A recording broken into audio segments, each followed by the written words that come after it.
So as I was saying, Andy Hartnell is the writer, and the art is John Royal, and the art here is different between each girl. So every time there's a different girl, like Abby Chase drawn, then John Royal does it, and then Harvey Talabo does Sydney Chase, and so on. And the story is like an action, you know, B-rated type of film.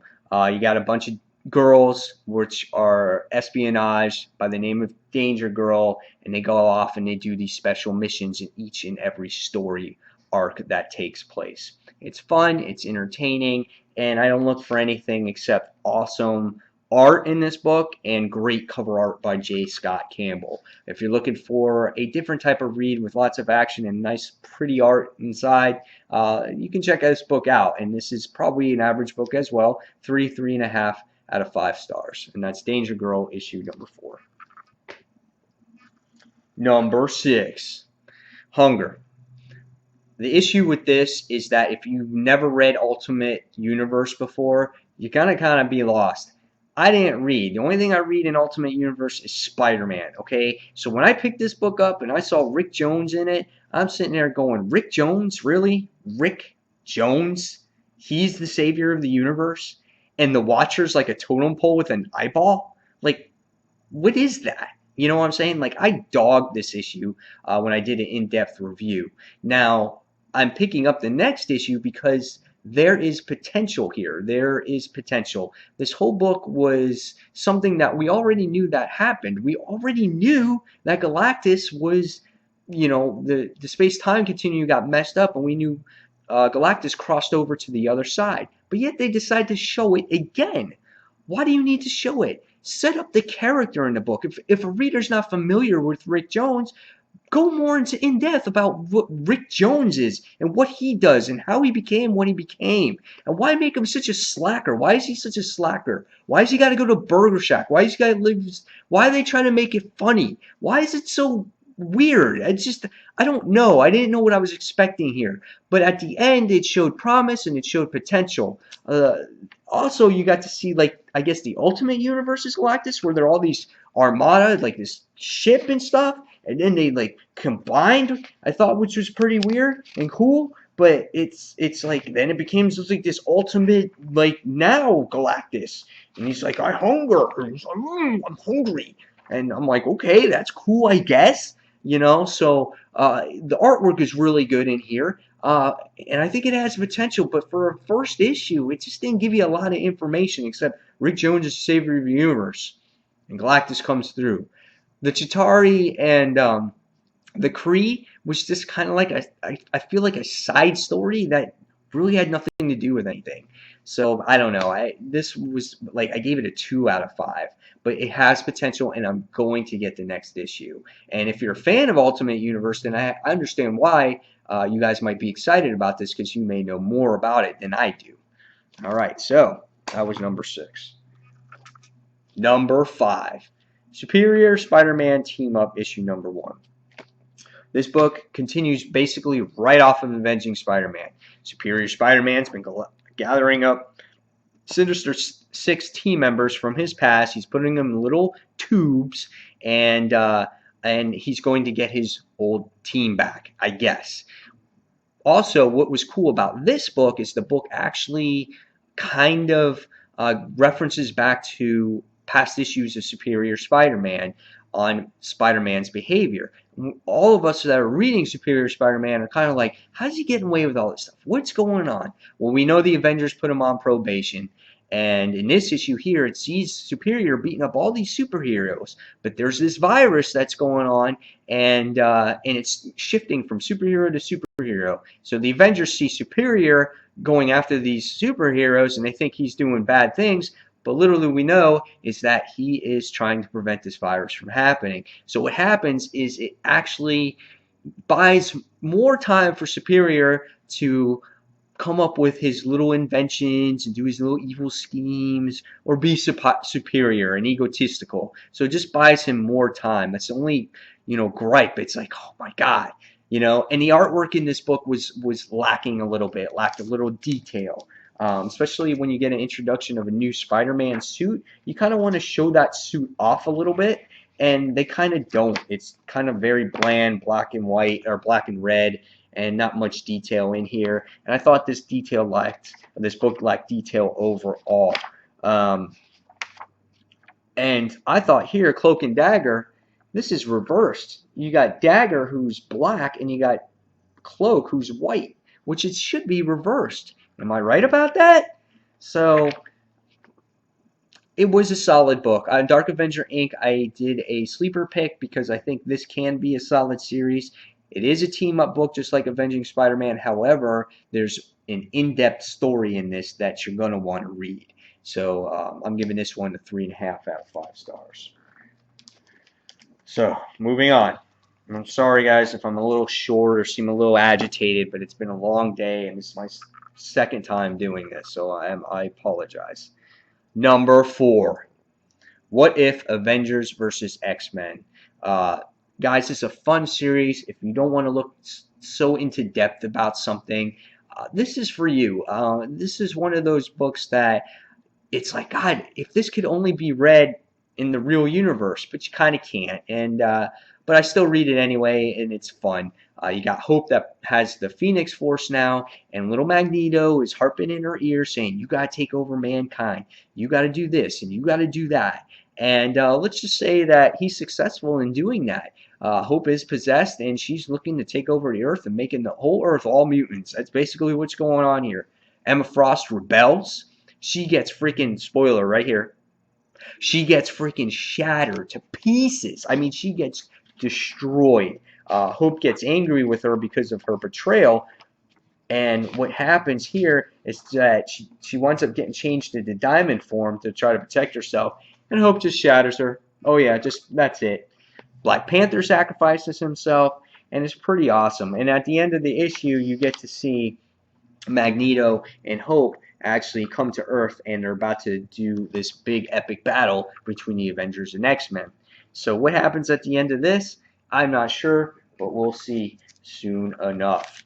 So yeah, I don't know what part that was. Number 4.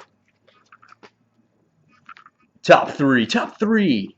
Number 3. Superior Spider-Man, issue number 14. Great book. Spider-Man is gone badass. I'm just saying. Superior Spider-Man has just really evolved. He has become superior in his way. He went from taking over Peter Parker, from kind of being Spider-Man, to really being his own Spider-Man, and he's upgraded everything. I mean, he's went from the normal duds to a few pages to this right here. Big robots, huge army. You're like, dude, no way. That is flipping ridiculous. He goes into Shadowland, balls to the walls, man. The guy just takes it out with his little arachnauts. That's what he calls it. And the narration is good in the beginning because you got this guy who lives in Shadowland with his son. And in the end, they're very happy with what Superior Spider-Man has done. And the artwork in here is great by Humberto Ramos. I like the way he draws Spider-Man. I think he makes it fit the character, lengthy, kind of Spider-ish like. I dig the new outfit. Kind of got a little bit of Ben Reilly, Spider-Girl, Iron Spider, and a little bit of the original Spider-Man all involved in that. And at the end, you get cliffhangers with Hobgoblin once again saying that he is the kingpin of crime now because he has gathered all of New York's finest enemies and made them into some huge empire. So when does Green Goblin reveal himself is yet to be determined. But this was a fun read. I continue to enjoy Superior Spider-Man, and I give this one a 4 out of 5. Number 2. Or is it number 1? Which one is it? How cheesy is that? Oh! I faked you out, didn't I? Number 2 is The Flash, issue number 22. This is a great book. This is a 5 out of 5 to me. Justice League Dark is 5 out of 5 for me too. I'm just giving that one an edge because DC's just doing a great job on that event. This, however, is a great comic book, and everyone, this is a book that I think is underestimated, and people should go out and buy. The relationship between Iris and Barry is developing. You can see that, I think, in this issue, and you get to see his. In this issue, you get to see how urgent he is to find our murderer in the book. The paneling in this book is excellent. The artwork is great. When Flash winds up giving Iris a costume for herself, you can't help but be excited about how she can possibly be a superhero herself one day soon. And this picture right here, um, it's like an intimate panel, and you're like, you can see that. Really great stuff. Again, another excellent page right here.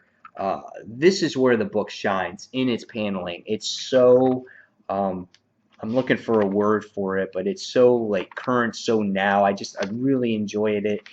Here's another one right here. Here's another panel where the Flash meets Reverse Flash for the first time in the New 52, and you see lightning bolts in the background, and you see Barry see him, and it's just like, oh man! And right away they start doing battle against each other, and Barry just seems outclassed in here, and he gets kneed to the gut, and he's just at Reverse's Flash mercy, and he's got these things that he throws at him too, which is ridiculous. So really great to see the relationship between Iris trying to protect her from Reverse Flash, from the Speed Force, and everything else. And just great seeing these two finally meet up after this build-up that we've been waiting for.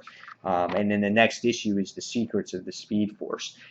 Everything about this book is solid. It was a very fluent story, nice artwork, great paneling, and it's just each issue of this particular story arc keeps building and building and building, and it keeps going up. So this is a great, great story. I love this, and this is a 5 out of 5. This is equal to this. Honestly, this is Justice League Dark issue number 22, my #1 pick of the week. The reason why is Amanda Waller gets screwed. That chick is done. I am so happy. It's like, Green Arrow, you can be with me. Later, you didn't want me to begin with, so I'm out of here. Firestorm, help, you're my last line of defense. Later, bitch, you're out. So she gets left behind. You get Wonder Woman and Santana and Batman and everyone. They split up into teams. You got Superman and Firestorm and Green Arrow. They split up into a different team. They're all doing their own thing. And it's just like, you got to help wonder, like, are the teams going to get shifted? Is there going to be a new Justice League Dark, a new Justice League of America, and a new Justice League? I don't know. It's going to be interesting to see. You get appearances from the Phantom Stranger. You get appearances from Question.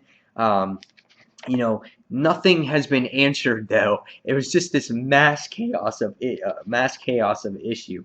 If I have any gripe about this, it's the artwork. The artwork acts a little is a little lax in detail when it comes to facial expressions and whatnot.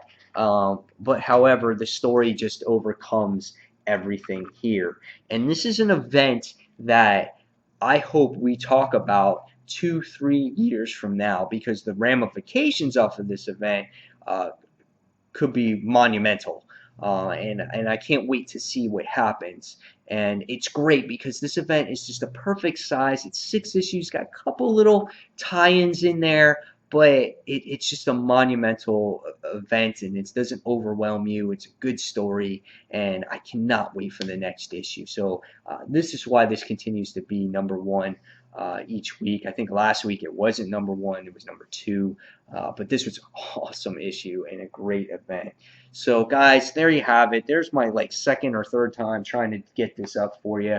I'm sorry if I seemed a little short or a little aggravated, but hopefully it's done. It will upload now. You got to see the worst book, which was Larfleeze. You get to see the #1, which is Justice League Dark. And guys, I hope you enjoyed this comic book countdown. And as always, guys, thank you for watching Comic Book Corner 2.0. And this is Mike Spider Slayer signing off. And guys, until the next comic book review, I'll see you real soon. Take care, everyone.